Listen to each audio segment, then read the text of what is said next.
you. Thank you very much. I'll get the clicker for you. Do you have a? Thank you. I'm just waiting to get the clicker, and then we'll get going because I've got a journey to take you on into tropical seas, and of course, my favorite animals, the sharks and the rays, and we'll be throwing in some turtles in there just because we know how much people love turtles. Lovely. So, oh, there we go. There we are. Perfect. So I'm going to be sharing this talk with Kira Foreman-Castillo. And as I said, I want to start off taking you into the tropical seas of Central America. Why? Because this is where we do the majority of our work with MarAlliance in not only understanding, but also conserving sharks, rays, turtles, and other large finfish species. And we do all of this work primarily with traditional fishers out of these small boats, 25-foot pangas with an outboard engine. We do things small, cheap, highly replicable, and scalable. And we work with what I think are the most wonderful species here in all of WCN, but of course I'm biased, thank you very much. Why? Well, they have a longer evolutionary history than the majority of the other species. They're very late maturing and long-lived, some of them too, 450 years old for the Greenland shark. And they're just incredibly majestic, so you can tell I'm already biased. But there's also another aspect to sharks and rays that is, this is one of the species that you're going to come across during this expo that is actually caught regularly for food and underpins food security in a lot of coastal communities around the world. So it's that juxtaposition of this longevity, late maturation, and yet at the same time, the need to fulfill food security in communities that is always a constant struggle for us. And the other species that we work with, the marine megafauna, have very similar life history traits. So let me take you to our first of two sites in this talk, 2 of 6 countries where we work with MarAlliance. And it's this lovely little country, my adopted country of Belize, nestled between Mexico and Guatemala, facing the Western Caribbean, getting slapped regularly by hurricanes. We really love it. But we also have the second longest barrier reef in the world. And one of the key sites where we work is the remote atoll of Lighthouse Reef.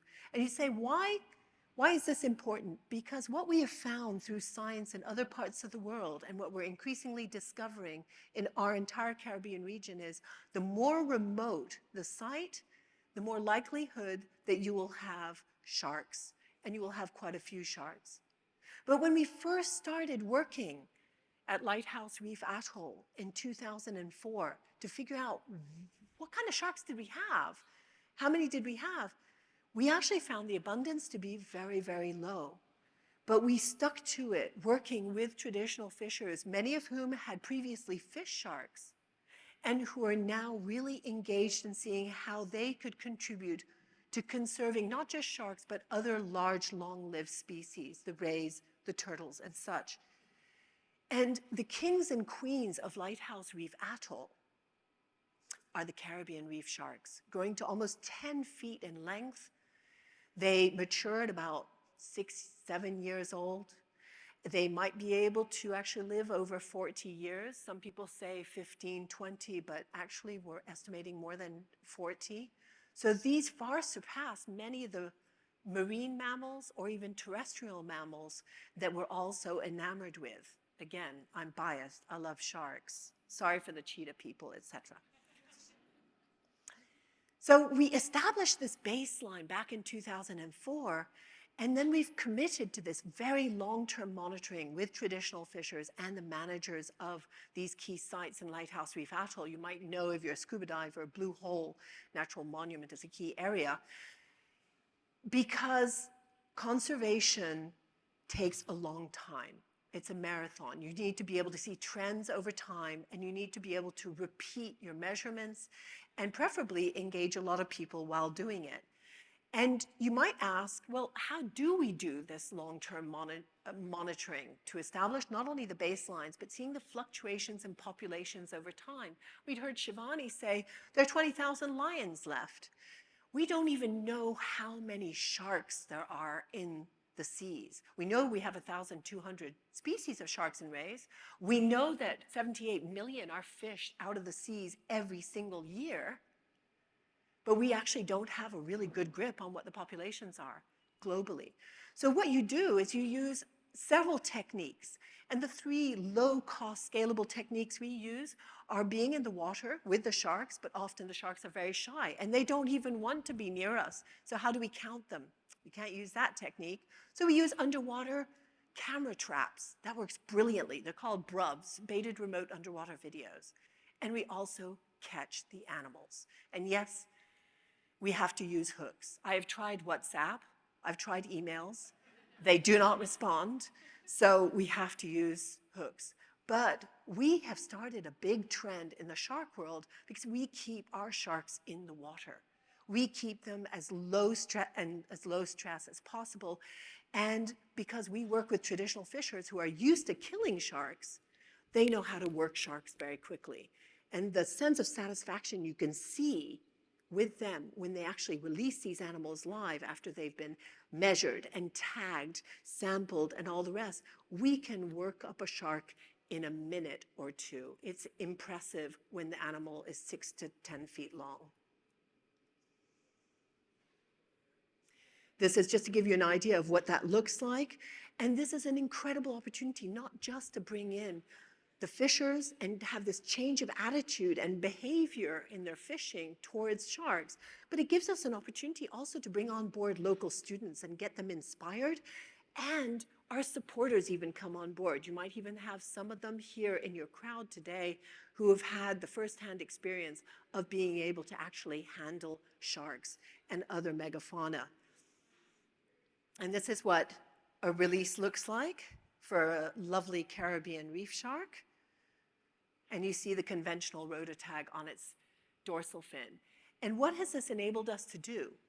This has enabled us to identify that at Lighthouse Reef Atoll, specifically after the COVID pandemic, or the peak COVID pandemic, we have seen a 300% increase in our populations at that atoll, which has been tremendous because everywhere else is noting declines. We are seeing increases. That's partly due to the pandemic, lower fishing, and 2 pieces of legislations that we helped put through.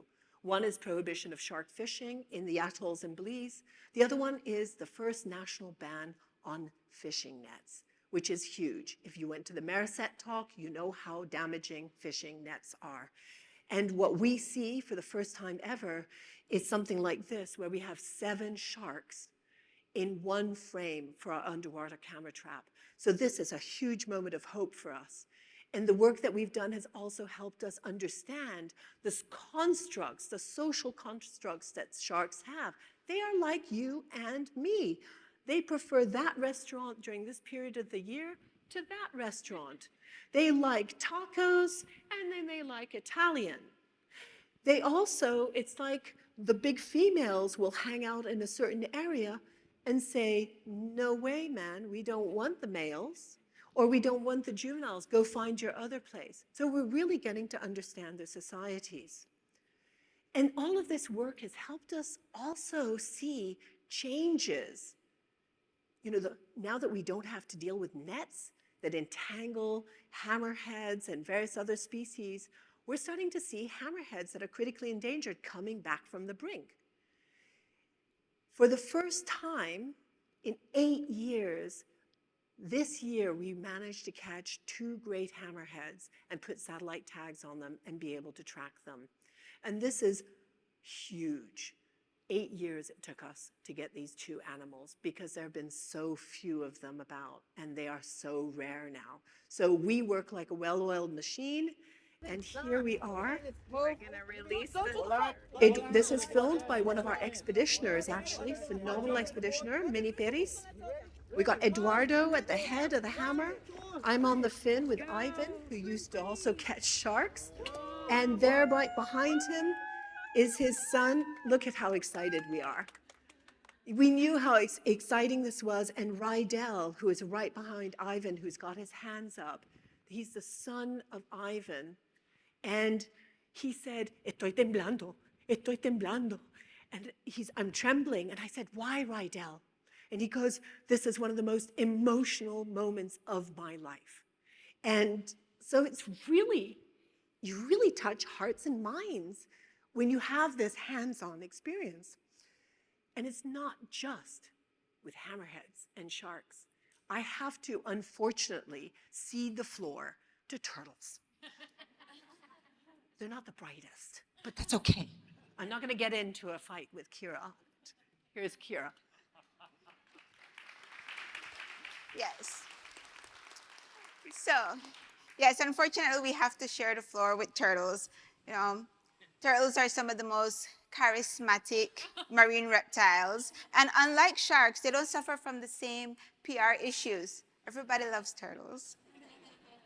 And so do I. So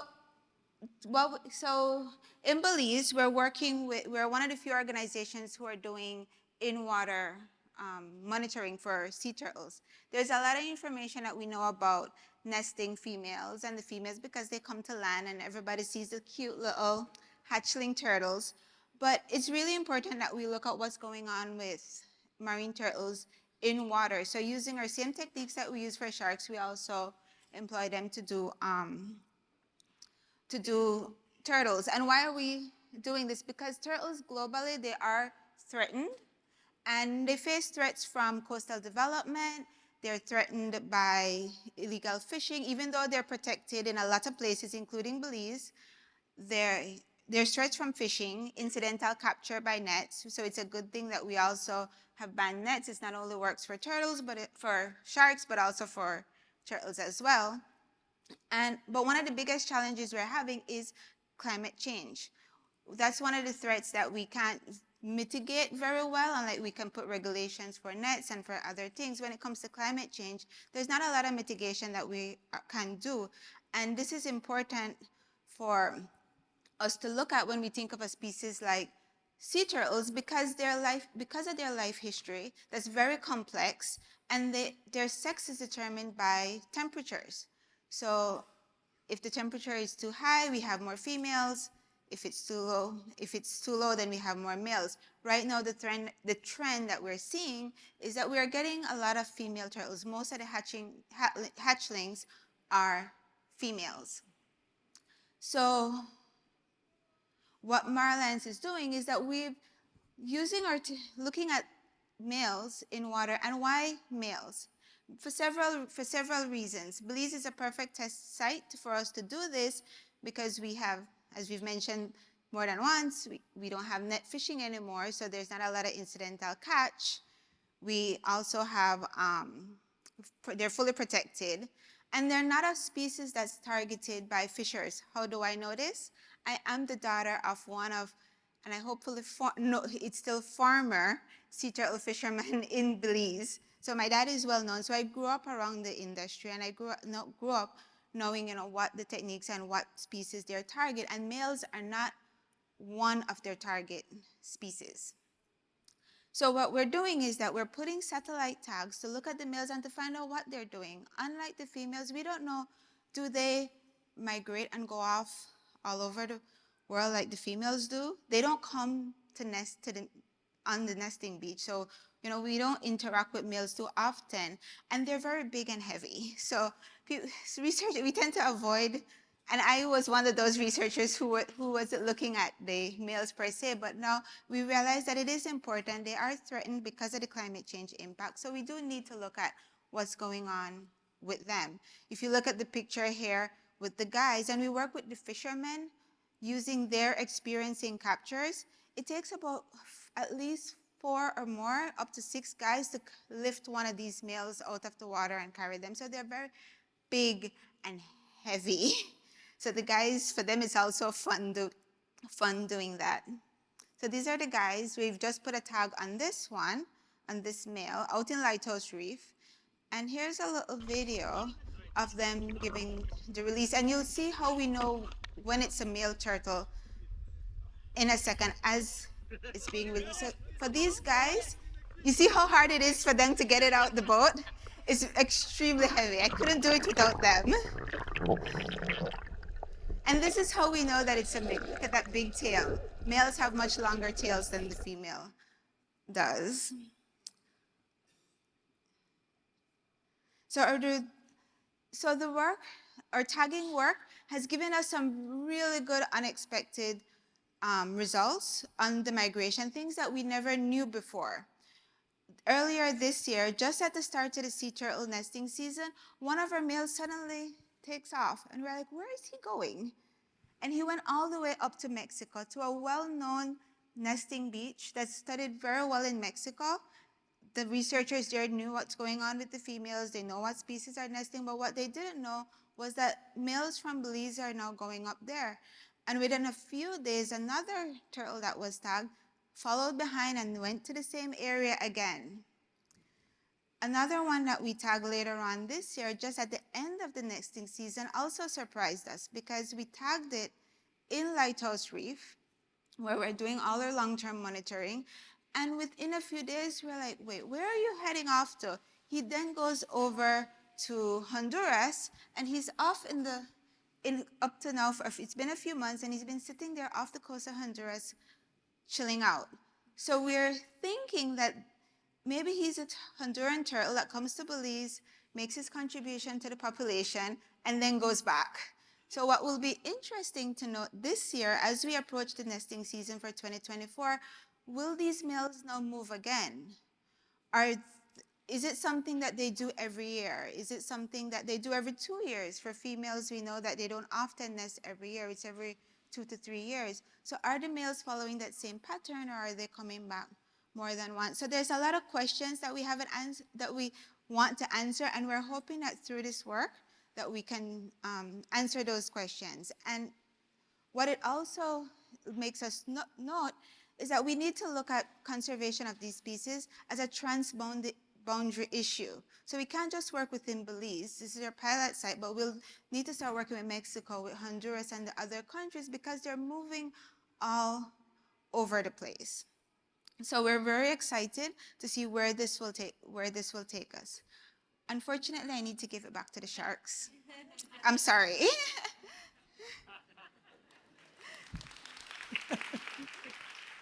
Thank you, Kira. Sharks rule, sorry. I'll convert her to my side. I've done that with many scientists, many conservationists. But like Kira mentioned, it's really important that we view things on a regional level. And what we're seeing is potentially this super highway throughout the Mesoamerican reef of Honduras, Guatemala, Belize, and Mexico, where it's not just turtles that are moving back and forth, but also sharks and even rays. So we're piecing all of that together and seeing how we can maybe even standardize some of the protection throughout the 4 countries so that we can enable greater survival of these long-lived species.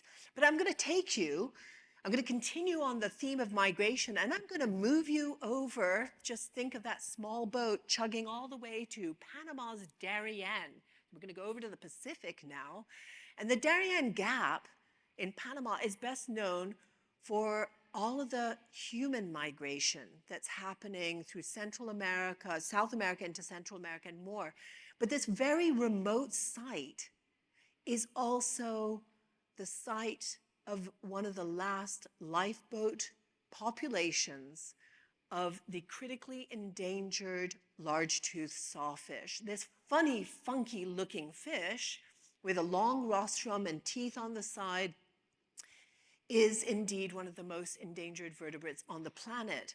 And our team, again, with our approach of working locally with fishing communities and fishers, were the first ones to discover the large-toothed sawfish in the site in all of Central America in over 20 years. But what do we do when sawfish are caught by nets. And they slash nets so they piss fishers off. And not only that, that saw, it's actually used in the illegal wildlife trade. And a large saw will bring over 5,000 US dollars. For those who attended our sawfish talk a couple of years ago, you'll know that some of those teeth are used for cockspurs in cockfighting. And we are actually tracked on Facebook by people looking to buy sawfish parts. So we have to be very careful, and we have to find ways of incentivizing fishers to try and outdo the illegal wildlife trade. So how do we do that? Well, we've helped subsidize some of the fishing in the rivers. Best to know the prey species for sawfish and how frequently are they captured. Also, are they captured live or dead? What we found, luckily for us, they're captured mostly live. So there's a chance of release if we can work with the fishers through the net issue. But we've taken another tack as well, not just with the fishers, but with the women in the communities. And they have a specific skill. Indigenous Embera in Darien are incredible basketry makers. And so they used to make all these terrestrial species. And I'm trying to change all of that so that they look more towards the marine and riverine species. And based on the purchases that you guys made yesterday of our sawfish Embera art, I'd say we're off to a very fine start. But we did get them involved in this. There's at least 20 women at the start of this project, and we hope to grow that even more. And they are making exquisite art for sawfish. And so what they're doing is we're incentivizing the release of the sawfish from multiple avenues. And what we hope to do is to move the fishers from let's cut off the rostrum, kill the animal, to let's be part of the solution. Let's measure these animals and then release them. This is a release that took part just a week and a half ago, and I'm so pleased to say that in the past month, our fisher colleagues have recorded 5 large-toothed sawfish. This is unheard of, but they're all small. So we've got a ways for them to grow to be about 8 feet before they can reproduce. So we need your help because this is a long-term matter to secure the future of these sawfish and other long-lived marine wildlife.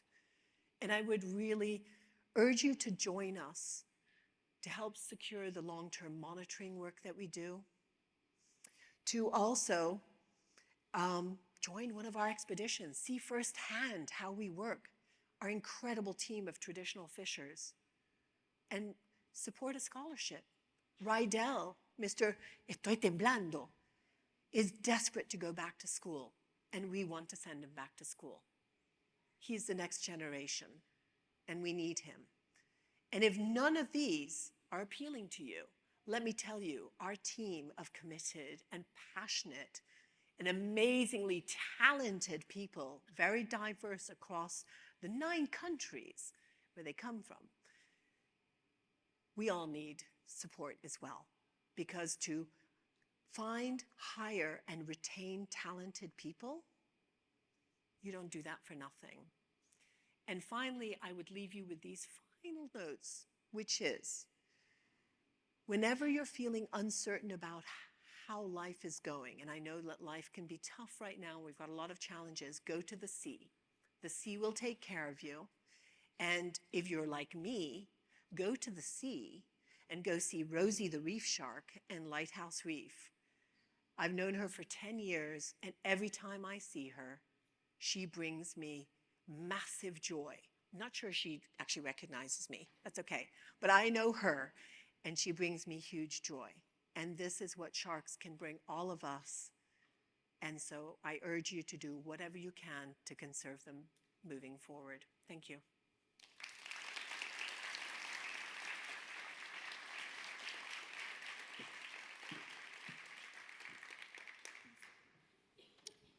Yeah. Thank you so much. Beautiful presentation. Although the war between the sharks and the turtles, I was starting to feel like water. Yeah. But anyway, we have time just for one question. So the audience would like to find out, you mentioned about balancing food security and shark conservation. So they wanted to know, how has this net ban impacted the fishing industry, and have other fishing methods been made successfully? So the net ban came into effect in November 2020. And in fact, there were very few net fishers in Belize at the time. So it was relatively easy compared to many other countries to put into effect. There's another thing too, through the work that we've done, we actually were able to demonstrate that sharks are really not a good thing for you to eat. They're full of methyl mercury, which is actually a neurotoxin, bad for your brain, bad for your organs. We've done a lot of education, a lot of outreach. But what we did do with those who were transitioning from nets, in order to incentivize, we worked with a couple of colleagues, Yellow Dog Fly Fishing and Oceana, who raised $2 million Belize dollars in order to help them transition out of the gill net fishery. And there were only about 40 hardcore gill netters by the time we actually needed to do the transition. So sharks are not an important part of the food security in Belize, but they are in some of the other countries. So the challenges will be even higher there. But if we cannot succeed in Belize, I don't know how we will be able to succeed elsewhere. So the takeaway message is we are succeeding in Belize, and we are a great example for other countries. And I will say, we already have people talking in Mexico's Quintana Roo about how they can get rid of their nets as well. If we succeed, we will have the first no-net corridor in the world. Wonderful. Thank you so much, Rachel and Kira.